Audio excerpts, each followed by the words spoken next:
반갑습니다. 장종료 시장점검입니다. 예, 코스피 지수 상승 마감했었고, 그리고 해외 증시가 양호했습니다. 해외 증시는 물가 9.1% 찍고 나서 미국 소비자 물가가 9.1%로 예상치를 상회를 했는데, 이것 때문에 1% 금리 인상이 있을 것이다, 요 우려가 커졌습니다. 이런 불확실성이 연준 인사들이 0.75%가 적절하다, 이 이상의 금리 인상을 할 계획은 없다, 이렇게 발언을 하면서 그러면 요 부분이 피크가 되겠구나. 그리고 연준에서도 사실 물가만 생각하면 1%가 아니라 2% 올려도 되는 건데, 그런 정도로 과격한 통화 정책을 하지는 않겠다. 즉, 경기 상태를 조금은 배려를 하겠다라는 부분들이 반영이 됩니다. 예, 경기를 고려하겠다. 예, 그리고 여기에다가 연준에서 지금 언급이 나온 중립금리가 2.25에서 2.5%다. 이게 중립금리다라는 발언도 나왔습니다. 그러니까 사실 완화적인 부분에서 물가 상승이 있으니까 중립으로 빠르게 가는 건 맞는데, 중립금리에 와서 다시 이제 긴축으로 간다라고 하면, 이 완화를 포기하고 긴축으로 간다라고 했을 때는 좀 더 신중하게 결정을 할 것이다. 그래서 9월에는 이 중립금리 발언 때문에 속도 조절에 대한 얘기가 있을 것이다. 이런 부분들이 시장에 총괄적으로 반영이 됐다. 그래서 해외 증시가 양호하게 반등을 했다라고 볼 수 있습니다. 네, 그렇다면 우리 증시도 해외 증시 따라서 상승을 할 것이냐? 글쎄, 그건 잘 모르겠습니다. 투자 심리 개선에 영향을 줄 수 있는데, 해외 증시, 그러니까 미국 증시가 오른다라고 했을 때, 반등을 한다라고 했을 때, 우리 증시는 외국인의 어떤 매수가 동반이 돼야 되는데, 지금 시장 주도권을 기관 투자자들이 잡으려면 적어도 지수가 2000선 아래로 내려가야 됩니다. 요 아래에서는 기관 투자자들이 주도권을 잡을 수가 있습니다. 적어도 싸니까. 근데 지수가 2000선 위에 있으면 외국인 투자자가 주도권을 잡고 있고, 지금 양적 긴축이 진행되는 상황에서 미국 증시가 올랐다고 해서 외국인들이 매수를 할 것이냐? 글쎄, 예, 그런 부분에서는 좀 기대하기 어렵기 때문에, 해외 증시 오른 거 감안하면 이제 이런 21선을 극복하는 한 단계 더 발전된, 그러니까 이 저점을 깬 하락 추세가 기술적 반등이 여기서 마감을 했습니다. 그러니까 여기서 횡보 흐름의 가능성을 높이는 거지만, 21선을 극복하면서 한번 좀 강하게 반등해서 박스권의 틀을 이 정도로 만들어 두는 이런 흐름까지는 기대할 수 있는데, 이것도 좀 쉽지 않을 것 같은, 해외 증시 상승에 대한 기대치를 그대로 옮겨가기는 좀 힘들 것 같은, 그런 상황입니다. 예, 그래서 코스피는 큰 틀에서 계속 횡보하는 쪽으로 생각을 할 수 있는데, 이 횡보도 내용을 보면 그렇게 좋지는 않습니다. 왜냐하면 지금 반도체주들만 상승하고 있는, 반등을 했던 상황이다 보니까, 그래서 지금 삼성전자나 SK하이닉스가 4% 5% 오르면서 지수를 겨우 보합해서 강보합으로 만들었다, 나머지 종목들은 다 죽어나갔다는 얘기입니다. 그러면 이 두 종목의 강력한 반등, 삼성전자가 6만원대 회복한 이 흐름, 근데 이 삼성전자가 6만원대 회복하는 거에 대해서는 어떤 절차적인 부분이 존재했습니다. 왜냐하면 기술적 반등이 진행된다라고 했을 때, 그게 요 수순이었다. 그러니까 삼성전자 6만원 회복하는 게 일단 먼저의 수순이었다. 그래서 제가 장 시작하기 전에 삼성전자가 방어주 역할을 할 것이냐라는 부분, 그리고 그래서 이 장 시작하기 전에 이게 아니구나.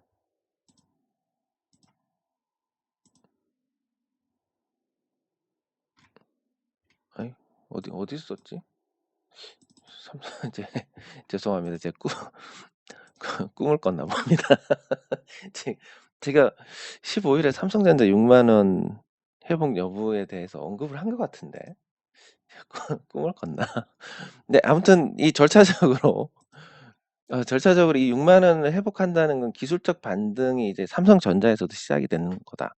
그러면 통상적인 기술적 반등은, 이게 우리는 이런 중립적인 데이터를 가지고 판단을 할 수밖에 없습니다. 심리로 판단하면 거의 반대로 가기 때문에 수평 조정대를 가지고 저점과 요 단기 저점을 깬 자리까지 해가지고 이제 1차적으로 이 자리까지 왔습니다. 그러니까 저점을 깨고 내려온 낙폭에 저점 깨고 내려온 낙폭의 절반을 만회를 했습니다. 자, 그러면 이제 기술적 반등의 최소치의 기준은 달성을 한 겁니다. 그러면 이제는 저점에 대한 신뢰가 높아진다. 물론 이런 해석들도 뭐 갑자기 악재가 터져가지고 쭉 내려가 버리면 의미가 없습니다. 그러니까 지금 주어진 환경에서 큰 변화가 없다는 전제로 이 기술적 분석이 통하는 거지. 네, 그러면 2차적으로는 어떻게 되냐면 여기서 이제 적당히 2차는 여기까지 회복을 하는 겁니다. 이 2차를 여기까지 회복하는 과정까지 얼마나 걸릴지는 모릅니다. 다만 수순을 밟고 회복을 하게 될 겁니다. 그리고 그것 때문에 이 전 저점 공략이라는 공략법이 있는 겁니다. 무슨 얘기냐면 뭐 가장 초보적인 게 이겁니다. 고점 돌파할 때 따라붙는 거. 왜 따라붙냐면 고점 돌파하면 이제 매물이 없으니까 신고가에서는 쉽게 달립니다. 모든 투자자들이 수익이니까. 급하게 매도할 사람들, 빨간 불만 보면 매도할 사람들은 그 이전에 이미 다 정리가 됐다는 얘기입니다. 그러면 매도가 급하지 않게 나온다. 그러면 이 고점을 돌파를 했을 때 탄력을 받을 수 있다. 그래서 전고점 돌파할 때 사는데 저는 이 방식을 권장하지 않습니다. 왜냐하면 비싸게 사기 때문에 혹시라도 이게 기세가 약하고 이렇게 꺾였을 때는 꼼짝없이 고점에 물리게 됩니다. 이런 리스크를 안고 여기서 공략하는 것은 난 손절 1, 2% 깔끔하게 할 수 있다. 뭐 한 10,000명 중에 1명 될까 말까입니다. 그 10,000명 중에 1명이 아님에도 불구하고 이런 공략을 한다. 권장하지 않은 거고, 다만 제가 권장하는 건 이 전저점 공략입니다. 이 전저점 공략은 뭐냐면 전저점까지 여기서 반등을 하면 그냥 먹는 겁니다. 여기서 반등하면. 근데 이렇게 저점을 깨고 내려간다. 그러면 여기서 이제 총량을 매수하는 게 아니라 보통은 여기서 한 3분의 1 정도를 매수를 하고 그러면 떨어질 때마다 분할로 치고 들어갑니다. 분할로 사 들어가다 보면 이런 기술적인 반등이 나왔을 때 원금을 찾게 됩니다. 물론 기업 편하게 보유를 할 수 있는 기업이어야 하고 이런 부분들이 충족이 되면 전저점에서 반등이 나오면 수익이 나는 거고 반등이 나오지 않더라도 약간 고생을 하지만 손실을 보지 않는다. 그래서 이는 전저점 공략 관점에서 삼성전자의 기술적 반등 6만 원 회복하는 게 1차다. 분명히 삼성전자 6만 원 회복 여부라고 쓴 것 같은데 제 꿈에서 썼나 봅니다. 에휴, 갈수록 이게 고장이 나서 큰일입니다. 예, 그래서 이게 앞으로 수순을 밟고 뭐 조정을 받고 가든 뭘 하든 이제 다음 차례가 여기까지는 반등이 나올 것이고 삼성전자가 65,000원까지 간다라고 했을 때 지수가 옆으로 긴다. 나머지 종목들은 또 아주 힘든 과정들이 남아 있습니다. 특히 삼성전자가 이 과정을 밟더라도 LG 에너지 솔루션이 보호 화경 물량이 풀려서 부러진다라고 하면 지수는 계속 제자리일 것이다. 그 8월 달에는 통계적으로 약세니까 치고 올라가기 힘들 것이다. 9월에 이제 연준이 속도 조절을 하느냐 마느냐 여기에 따라서 이제 지수가 횡보를 하다가 반등을 할지 아니면 다시 계단식으로 하락을 할지가 결정이 될 거고 그 전까지 삼성전자는 65,000원까지는 회복할 수 있지 않을까 요런 그림을 그려봅니다. 예, 그리고 SK하이닉스도 비슷한 수순입니다. SK하이닉스는 지금 기술적 반등 측면에서 본다면 더 삼성전자보다는 더 좋은 상태입니다. 예, 그래서 피보나치 수평 조정대를 가지고 전 저점에 기준을 세워보면 SK하이닉스는 이제 50%는 이전에 도달을 했고 그 이후에 기세를 타는 모습을 볼 수가 있습니다. 예, 이렇게 기세를 타고 가면 SK하이닉스도 10만 원대 주가는 회복하고 10만 원대를 회복하면 호가가 500원씩 지금은 100원씩인데 한 칸당 그 호가라는 건 혹시 모르실까봐 지금 여기서는 100원씩 움직입니다. 근데 10만 원부터는 500원씩 단위가 움직입니다. 그러니까 움직이기가 더 쉽다라는 얘기. 한 칸씩 움직이는 것도 범위가 5배가 되니까 그래서 그런 부분들까지 생각했을 때 SK하이닉스도 10만 초반까지 회복한다. 이게 지수에 아주 긍정적인 영향을 줄 것이다. 이런 그림을 그려볼 수 있습니다. 그래서 코스피 지수에 대한 부분도 이게 얘네들 따라서 코스피가 움직인다 그러면 코스피도 같이 반등을 하는 거고, 그러면 지수가 어느 정도까지는 회복을 할 겁니다. 순차적으로는 요 2550선까지 회복할 수 있습니다. 2600선까지도. 물론 지금 이제 양적 긴축이나 이런 다른 변수들을 생각했을 때 2600선까지 회복한다라는 건 굉장히 우호적으로 잡은 겁니다. 그리고 지수가 2300에서 2600이 된다. 지수가 10% 이상 오르는데, 그럼 웬만한 종목도 20%씩 올라야 되는데, 그걸 삼성전자와 SK하이닉스가 싹 빨아가 버리니까 나머지 종목들 투자 심리는 좋지 않을 것이다. 이렇게 이제 그림을 그려볼 수 있습니다. 해외 증시 관련해서 이렇게 계속 해드리는, 관점에 대한 업데이트를 해드리는 게, 이런 게 누적이 되면 흐름이란 걸 알게 됩니다. 무슨 얘기냐면, 단편적으로 이제 저하고 투자를 하시다가 초반에 이런 고초를 많이 겪습니다. 아, 저번에 오른다며. 예, 근데 이게 매일매일 이제 이런 업데이트를 하게 되면, 저 지난번에 오릅니다라고 했는데 이러이러한 변수가 생겼으니까 안 오릅니다라고 분명히 업데이트가 됩니다. 근데 이때만 듣고, 아, 오른다며. 네가 오른다 해가지고 콜 샀다 지금 박살 났어요. 예, 이런 관점들이 생기는데, 이게 단편적으로 오른다 내린다는 어떤 영역이냐면, 이건 그냥 무당의 영역입니다.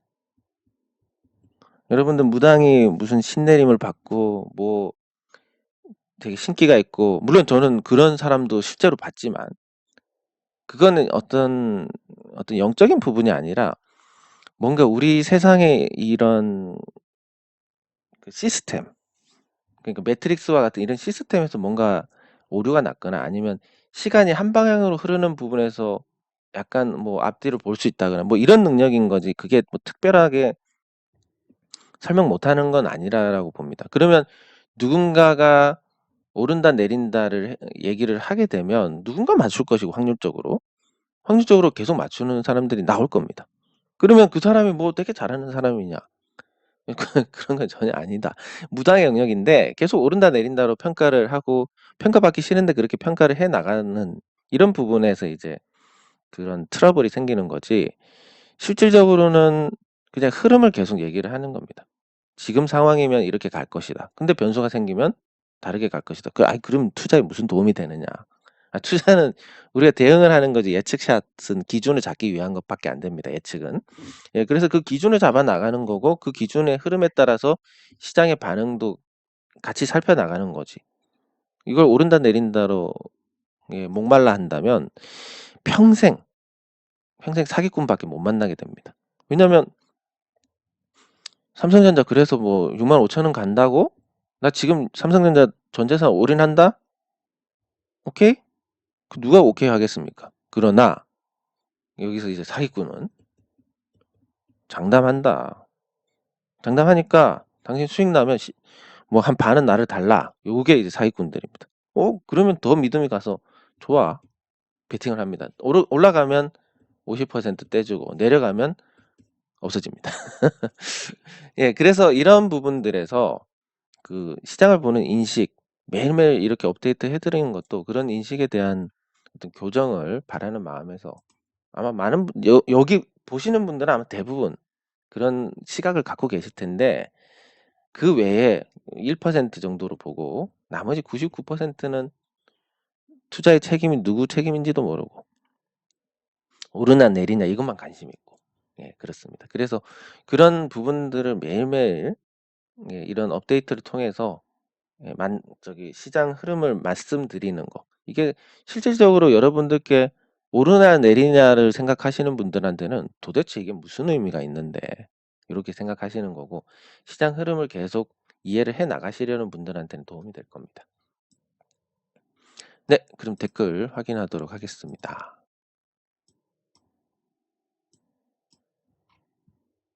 예, 감사합니다.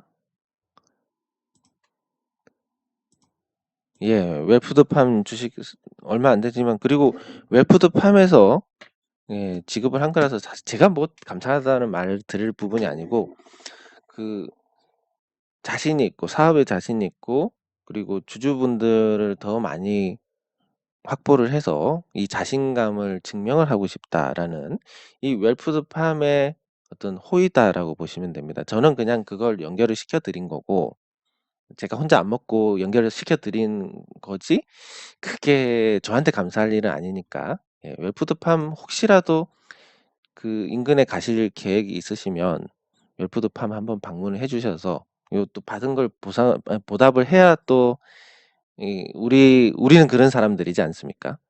예. 빚지고는 못 사는 사람들이니까. 예, 그래서 한번 방문을 해 주셔 가지고 또 그 이 주식을 나눠준 이 웰푸드팜의 그런 호의에 또 한 번은 보답을 하는 게 맞지 않을까 싶습니다.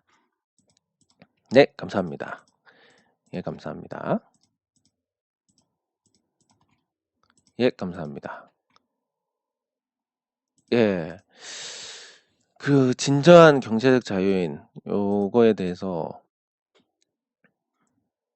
그 사실 쉽지 않은 일입니다. 5% 정도라고 생각하시면 됩니다. 전체 주식 투자자의 5% 정도가 이 길로 갈 수 있고 그리고 이 시장이 따라줘야 됩니다. 일본 같은 경우는 거의 주식 시장 수익률이 30년 채권 수익률이고 그러니까 국채 수익률이고 주식 시장이 버블 이후로 아직도 마이너스 한 30%될 겁니다. 30년 동안. 이런 상황이라면 우리가 경제적 자유인 주식 투자로 경제적 자유인이 되는 건 굉장히 어려운 길입니다. 이 5%에서 시장이 안 따라준다. 0.5%가 됩니다. 예, 그래서 이게 참 어려운 일인데 그럼에도 불구하고 이런 꿈을 갖고 해 나갈 수 있는 것은 적어도 우리가 보수적인 투자로 잃지 말자. 잃지 않다 보면 이 복리의 효과로 이렇게 올라가는 일이 있을 것이다. 예. 요 과정에서 뭔가 좋은 이벤트를 발견하고 같이 이렇게 투자를 해서 성과를 낸다면 특히 뭐 어떤 종목이 테마를 타서 급등을 할 거다 이런 거는 절대 안 됩니다. 왜냐하면 우리가 많이 들어가면 그 이 핸들링하는 쪽에서 주식을 그만큼 팔아버리는 셈이 되니까 핸들링을 안 하게 됩니다. 그래서 급등주 테마주에 대한 꿈은 완전히 버리시는 게 좋습니다. 그건 혹시라도 우리가 단체로 뭔가 하는 게 아니라 개인적으로 혹시 들어갔다가 그게 터지면 좋은 거지. 그 정도밖에 안 되는 거지. 우리가 이게 좋다라고 했을 때는 오직 실적만 보고 가야 됩니다. 이건 거의 어떻게 생각하시면 되냐면 이 실적이란 건 기독교에서는 하나님이고 불교에서는 부처님이고 이슬람에서는 알라입니다. 우리 주식 투자에서 이거는 정말 신처럼 신봉해야 될 부분입니다. 왜냐하면 가치 근거를 하느냐 안 하느냐 가치 근거에 대한 투자를 한다라고 했을 때 가치 변하는 것과 주가 움직이는 게 괴리가 생깁니다. 그럼 이게 무슨 소용이야 라고 하고 나가는 순간 주식은 도박이 되는 거고 이 도박에서 따는 사람이 얼마나 되겠습니까? 없습니다. 왜냐하면 도박 시스템이 이렇습니다. 99.7%의 수익률로 회전이 되는 겁니다. 강원랜드가 한 98%, 95% 되나? 그러니까 계속 돌리다 보면 확률적으로 100개를 넣으면 95개가 나오는 구조입니다. 그럼 누군가는 이 100개 넣은 것 중에서 잃은 사람도 있을 것이고 딴 사람도 있을 것이지만 평균적으로 95개.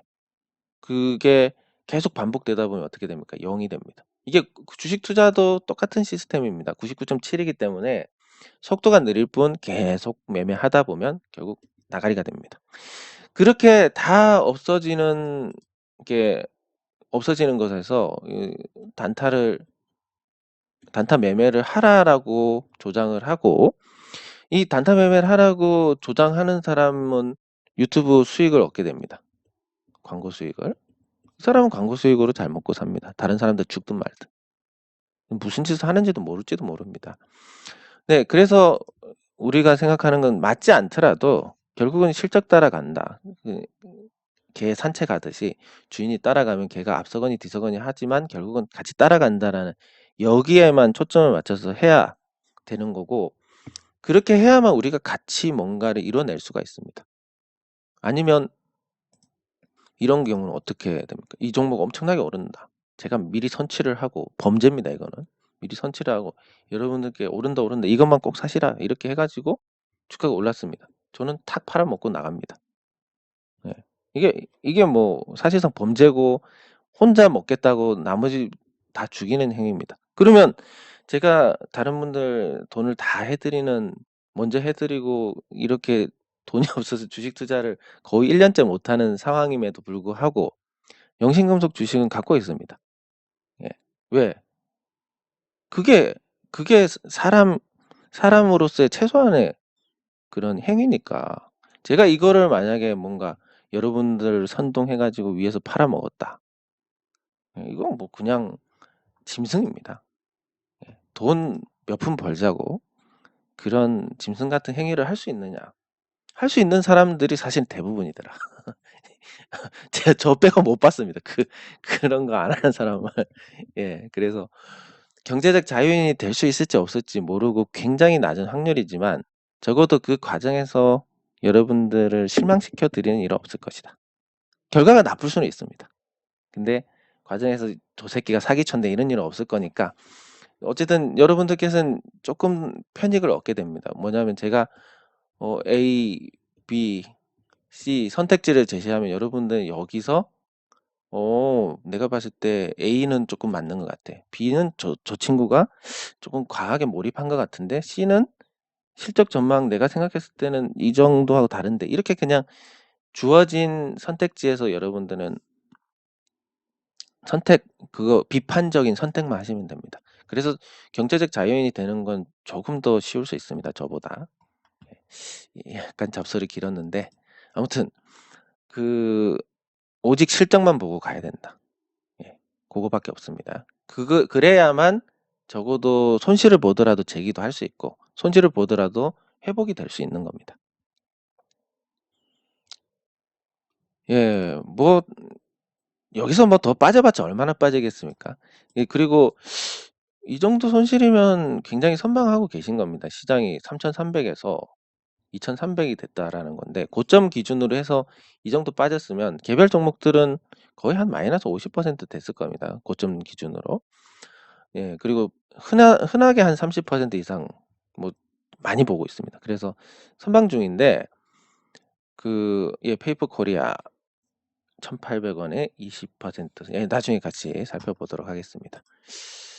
손실이 뭐 제가 생각했을 땐 더 불어나시진 않을 겁니다. 다만 지루한 시간이 또 길어질 수 있으니까. 예, 감사합니다. 예, 감사합니다. 사실 이건 저도 안 해봤던 일이라서 자신있게 말씀을 드릴 수 없습니다.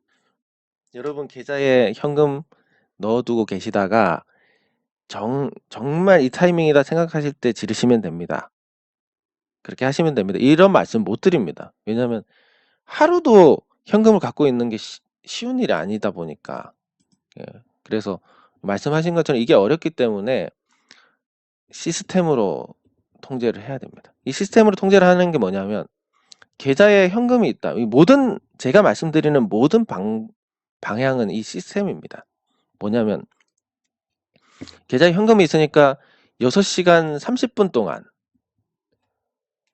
6시간 30분 동안 계속 그냥 고통을 당합니다. 이거 지를까 말까 지를까 말까.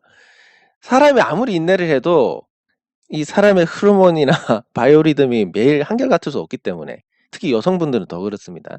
순간 생각이 훅 바뀌어가지고 질러버립니다. 그럼 시스템적으로 이걸 막으려면 현금을 어디 다른 데 빼서 뭐 적금이라도 들자. 그러면 뭐 적금을 깨러 가고 적금에서 약간이라도 이자를 포기하고 이런 부분들 때문에 이게 많이 절제를 하게 됩니다. 이 시스템적으로. 예, 그래서 이런 방법들을 찾으시는 게 좋을 것 같습니다. 예, 감사합니다. 예, 웰푸드 팜입니다. 예. 시장이 나쁠 때는 안 보시는 것도 방법입니다. 물론 이제 제가 어떤 뭐 유튜브 수익이라든지 얼마 안 되고 지금 한 번도 아예 보지도 않았는데 얼마가 있는지도 모르고 빼려면 이제 외화 통장을 개설을 해야 됩니다. 외화 통장 개설도 안 했습니다. 귀찮아서.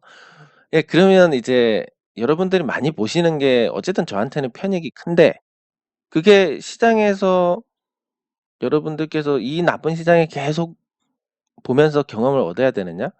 만약에 2020년 이후로 투자를 시작하신 분들은 그걸 하셔야 됩니다. 시장이 안 좋아도 아 이런 시장이구나 정말 잔인하고 이런 걸 몸으로 느껴봐야 됩니다. 근데 이전에 투자하신 분들은 이미 예전에 느껴보셨기 때문에 지금은 스트레스를 안 받는 방향으로 하시는 게 좋습니다. 그래서 시장이 안 좋아서 안 보게 된다. 특히 업무가 바빠서 안 보게 된다. 이거는 요즘 시장의 축복입니다. 네. 그래서 뭐 요렇게 하시는 것도 좋은 방법입니다. 예, 감사합니다. 근데 여자분들 너무 까탈스러워서 이건 포기를 해야 될 것 같습니다. 제가 한 1년 전부터 대우 컴프레셔라는 그 비상장사에 굉장히 관심을 많이 갖고 있고 교류도 하고 있는데 제일 마음에 드는 게 뭐냐면 거기 이제 최장술 대표가 경쟁하는 부분은 과감하게 포기를 합니다. 뭐 물론 이제 대우 컴프레셔에서 이 세트 제품을 만들 수 있습니다. 에어컨도 만들 수 있고 웬만한 컴프레셔가 들어가는 웬만한 제품들은 다 만들 수 있습니다. 냉장고도 만들 수 있고. 근데 삼성하고 LG하고 경쟁해가지고 대우 컴프레셔 이름을 달고 에어컨을 팔고 냉장고를 팔고 물론 싸게 해서 보급형으로 팔면 어느 정도 규모의 시장은 있겠지만 경쟁을 해서 이길 수 있느냐? 안 된다. 이 포기를 해야 된다. 과감하게 이렇게 포기를 하는 겁니다. 네. 그래서 저는 그런 부분들을 좋아하는데 만약에 저도 사업을 하면 안 되는 건 포기를 해야 되는데 아마 여성용 화장품이 거기에 해당이 되지 않을까 생각을 합니다. 그래서 대우 컴프레서가 요 삼성이나 LG가 하지 않는 분야, 특히 캠핑 분야 그리고 빌트인 제품 중에서 이제 뭐 제습기라든지 요런 쪽으로 이제 방향을 잡아가는 거 아주 잘 잡아가고 있다라고 생각을 합니다. 그래서 요거는 저는 오직 남성용 화장품만 공략을 하는 방향으로 해야 될 것 같습니다. 이 건설주 250만 원 로드맵 청사진 같은 거는 거의 예, 거의 뭐 실현 불가능하다라고 보시면 됩니다. 왜냐하면 그 아파트가 부족한 건 맞습니다. 지금 주택 보급률이 100%를 넘어갔습니다. 그럼에도 불구하고 왜 이렇게 집이 없느냐? 사람들이 살만한 아파트, 즉 공동주택은 50%를 겨우 넘어갔습니다. 그러니까 이 앞으로 제가 투자하는 것도 그렇지만 이 단독주택을 부숴서 재개발을 하는 아파트를 짓는 이 사업은 앞으로도 계속 괜찮을 거라고 봅니다. 그리고 이 사업을 하게 되면 이게 멸실이 되면서 수요가 발생을 합니다. 단기 전세 수요가 발생해서 주변 아파트로 전세 수요를 채워줍니다. 그러니까 주변에서도 싫어할 이유가 없습니다. 그리고 새 아파트가 들어오면 가격이 나쁘지 않게 형성이 되면서 주변 아파트도 같이 조금씩 올라가는 이런 게 되기 때문에 재개발에 대해서 싫어하는 사람은 없다. 그러면 이게 진행이 빠르게 되게끔 한다라고 하면 괜찮을 겁니다. 예를 들어서 250만 원 로드맵 청사진을 발표를 하면 이게 뭐 용적률을 올려준다든지 이런 걸로는 안 됩니다. 아파트 용적률 300%만 돼도 앞에 집 봐야 됩니다. 그냥 뭐 잘못하면 창문 마주 볼 수도 있습니다. 그 정도로 너무 빽빽하게 들어가기 때문에 용적률을 올린다고 해서 300%로 해서 아파트 짓는다고 사람들이 사겠습니까? 물론 살 수도 있지만 요즘 같은 분위기, 주택 시장이 조금 안정된 요즘 같은 분위기에는 안 살 겁니다. 예, 안 사게 될 거고. 그러면 250만 원 공급 자체가 이미 틀어진다. 제가 생각했을 때 끼케 한 25만 플러스 된다. 이렇게 보는 거고 진짜 주택 시장에서 어떤 그 유의미한 공급을 하고 그러면서도 주택 공급률을 유지를 하고 아파트 공급률을 높인다라고 했을 때 요 높이는 부분은 이 멸실로 높인다라는 관점으로 가게 되면 그냥 있는 법 그대로만 집행하게 해줘도 요 공급은 어느 정도 늘어납니다. 무슨 얘기냐면 이 토지 작업을 하게 되면 요 뭐 알박기를 의도적으로 하는지 아니면 그 하다 보니까 알박기가 된 건지 이건 모르겠지만 그 제가 투자한 사업지 한 군데도 이랬습니다. 뭐 처음에 한 사람은 평당 한 400 정도에 팔았는데 맨 마지막에 판 사람은 4천만 원에 팔았습니다. 재개발할 때. 그러니까 뭐 물론 뭐 이 400만 원짜리 땅은 이 안쪽에 아무 쓸모없는 땅일 수 있을 것이고, 요 4천만 원짜리 땅은 여기서 수익이 발생하는 모퉁이 아주 좋은 자리였을 수도 있을 겁니다. 그래도 이 정도 차이가 나는 건 이 지자체에서 95%를 채워야만 사업 승인을 해주는, 이게 가장 큰 문제라고 봅니다. 법에서는 80%만 넘어가면 예, 강제로 집행할 수 있게 돼 있는데 지자체에서 이렇게 바꿉니다. 그리고 공급을 늘린다라고 하면 80%만 되면 이거 강제로 매입할 수 있게 해주면 끝납니다. 그러면 얼마나 사업이 빨리 진행이 되겠습니까? 제가 투자하는 타이밍은 그렇습니다. 이게 그냥 뭐 한 땅 매입 60% 됐는데 투자 좀 해달라 안 합니다. 그리고 건설사들이 한 90% 정도 되면 시행사들이 돈 다 떨어집니다. 그리고 이것만 사면 95%인데 요런 데가 있습니다. 이때 그냥 투자를 합니다. 그러면 조건도 좋고 95%를 채우니까 사업 진행에 어떤 그 불확실성도 없어지고, 어떻게 보면 얌체 같지만 이렇게 투자해야만 그나마 리스크를 줄일 수 있고 시간도 단축을 할 수 있습니다. 어쨌든 이런 애로사항들 뭐 93%에서 몇 년 끌어버리는 경우도 있습니다. 그렇기 때문에 요 250만 원 청사진은 뭐 거의 안 된다. 그리고 시공사들 같은 경우는 공급이 늘어나서 공사만 늘어나면 수익을 보게 됩니다. 근데 지금 정책보다는 이 주택 시장에서 공급 그 2016년에서 15년에서 2020년까지 계속 어쨌든 주택 가격이 올랐습니다. 오르면 어떻게 되냐면 기존 주택이 올라 있습니다. 기존 주택이 예를 들어서 평당 2천을 합니다. 뭐 지방 기준입니다. 근데 분양해서 여기서 지으니까 1,500에 분양을 할 수 있다. 무조건 성공입니다. 이거는 안 할 이유가 없습니다. 이게. 그러니까 공급이 자연스럽게 이 기간 동안 늘어났던 게 이제 주택 시장이 금리가 오르면서 나빠집니다. 나빠지는데 공급을 한다. 잘못하면 사업 전체가 망할 수가 있습니다. 당연히 공급이 줄어들고. 그래서 앞으로 정책과 무관하게 공급은 줄어들 거고 국내에서 어떤 실적은 제한이 될 겁니다. 유가가 올라서 해외 수주가 늘어날지는 모르겠지만 그것도 쉽지는 않을 것 같다. 그래서 건설주들에 대한 전망은 나쁘지는 않지만 금리가 오르고 공급이 줄어드는 상황이다 보면 큰 모멘텀은 없을 것이다라고 보시는 게 맞을 것 같습니다. 네, 감사합니다. 예, 감사합니다. 요 그러니까 우리나라에서 어떤 분석이 나오는 부분들은 굉장히 단편적입니다. 과거에 이랬기 때문에 이럴 것이다. 과거에 저랬기 때문에 저럴 것이다. 상황이 다 다른데. 예. 그러면 그런 사람들, 과거에 이랬으니까 이럴 것이다라는 사람들의 어떤 주장으로만 보면 2016년부터 부동산이 풀리기 시작했으니까 보통 10년 주기니까 2025년까지 괜찮을 것이다. 뭐 벌써부터 이제 꺾이기 시작합니다. 뭐 많이 꺾인 건 아니지만.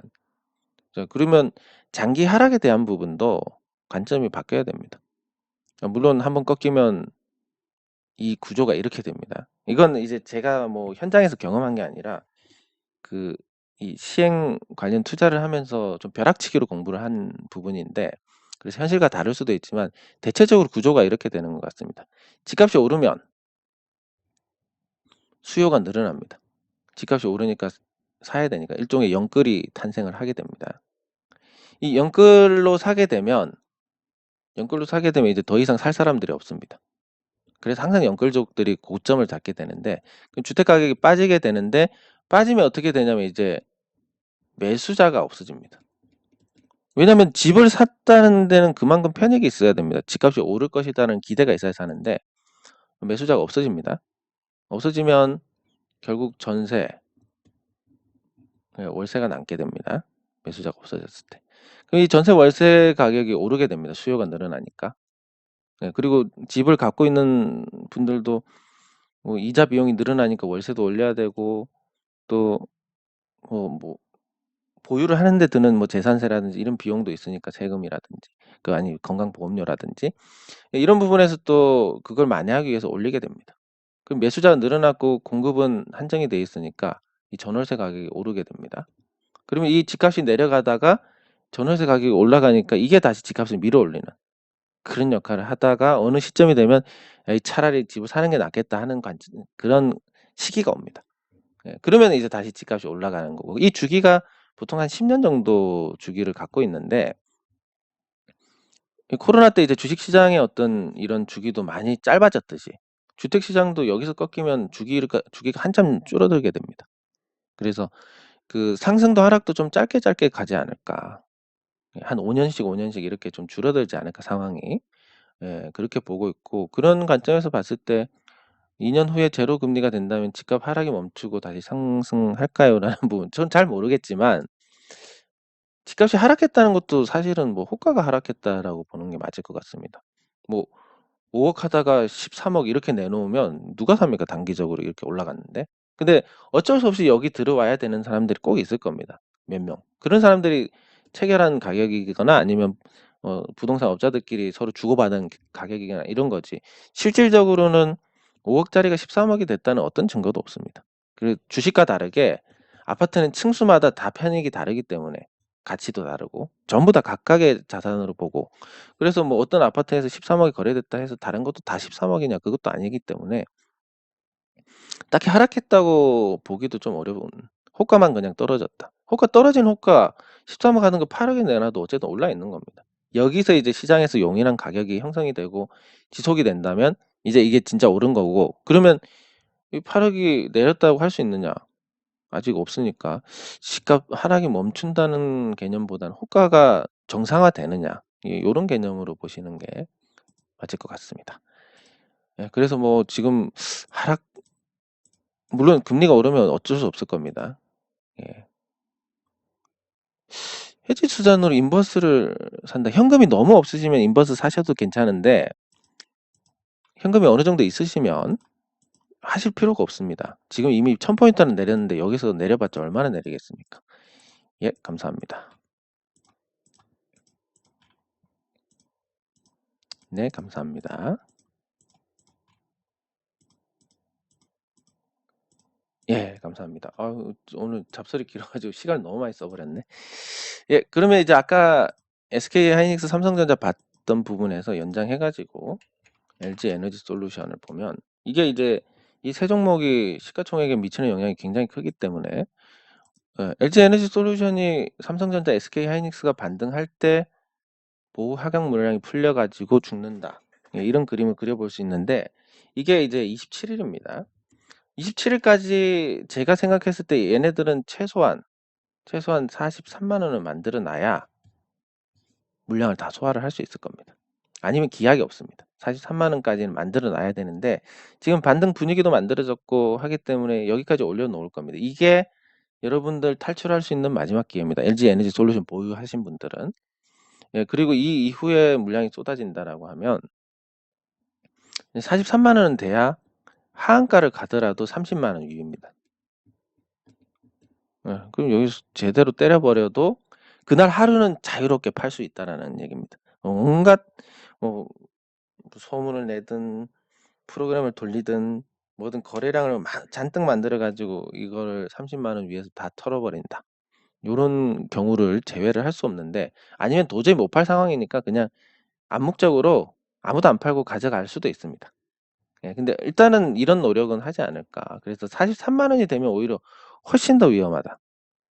예. 그래서 43만 원이 됐을 때는 혹시 LG 에너지 솔루션을 보유했으면 팔고 주변에 갖고 있는 분들이 있으면 팔라고 아주 강하게 말씀을 드려야 됩니다. 그만큼 확실한 자리입니다. 그럼 LG 에너지 솔루션 선물 매도를 할 수 있느냐? 이게 선물이 있는지 없는지 모르겠지만 개별 종목 선물이 있으면 해볼 만한 거다. 다만 너무 확실할 때는 또 반전이 나오니까 그냥 재미삼아 하는 정도로 그렇게 하시면 좋을 것 같습니다. 네, 장 종료 시장 점검은 여기서 마치도록 하겠습니다. 수고하셨습니다.